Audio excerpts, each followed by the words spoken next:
करना है, तभी मेरे अंदर वो चीज़ें आने लगी थी, मुझे क्या करना है, कैसे करना है। क्योंकि जब एक लड़का स्कूल से बाहर निकलता है तो उसके अंदर लैक ऑफ नॉलेज की वजह से उसे करियर में क्या करना है, क्या नहीं करना है, सही गाइडेंस नहीं मिल पाता है, जिसकी वजह से वो कुछ भी ले लेता है। वैसे ही मैंने किया, हमारे दोस्तों ने जो लिया हमने वही कर लिया। दोस्त बोले बीएससी कर लो तो मैंने भी बीएससी कर ली। लेकिन धीरे धीरे मुझे समझ में आ रहा था मुझे लाइफ में करना क्या है। आपको कैसे समझ में आ रहा था कि मैं कहीं ना कहीं अलग अलग चीज़ों को ट्राई कर रहा था। तो मेरा फोकस पढ़ाई से हटके, डिग्री से हटके उन कामों की ओर जा रहा था जिसमें मेरा इंटरेस्ट था। तो टर्निंग पॉइंट ये रहा कि मैं काम की ओर ज़्यादा फोकस करने लगा।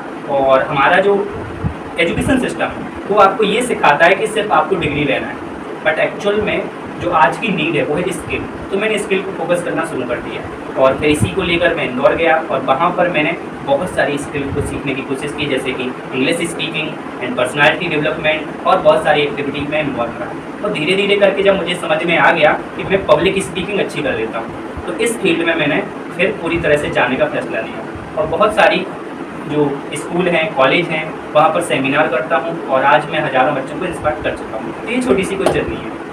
तो हम सब ने सर की जर्नी के बारे में जाना।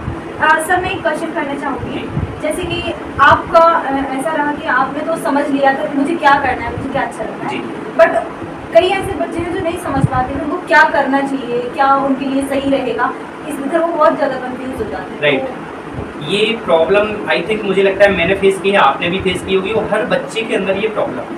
सबसे जो हमारी लाइफ में मुश्किल काम होता है ना वो होता है कैरियर को चूज़ करना, क्योंकि उस समय तक हम इतने मैच्योर नहीं होते कि हमें करना क्या है।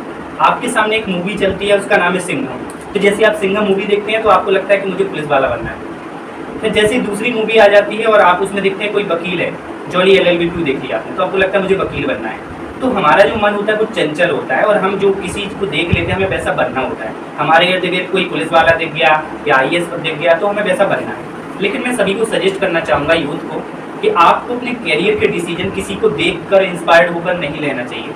आपको सबसे पहले अपने अंदर 3 चीज़ें देखना है। पहले आपको देखना है कि मेरा इंटरेस्ट क्या है, मुझे किस चीज़ में मज़ा आ रहा है। दूसरा ये देखना है मेरी स्ट्रेंथ क्या है, मतलब मेरी ताकत क्या है, मैं क्या अच्छा कर लेता हूँ, मेरे अंदर कौन सी स्किल अच्छी है। और तीसरा और सबसे बड़ा जो होता है कि अगर मेरे इंटरेस्ट का पता चल गया मुझे और मेरे स्ट्रेंथ का पता चल गया, फिर होती है मेरी personality. Personality in the sense आपकी फिजिकल अपीयरेंस, यानी कि आपको पुलिस वाला बनना है बट आपकी हाइट बहुत कम है, आप दुबले पतले हो, तो आप कैसे कर पाओगे। तो आपको तीनों जो फॉर्मेट हैं इसमें आपको एलिजिबल होना पड़ेगा। इंटरेस्ट भी आपका होना चाहिए, स्ट्रेंथ भी आपकी होनी चाहिए और पर्सनालिटी भी आपकी उससे मैच होनी चाहिए।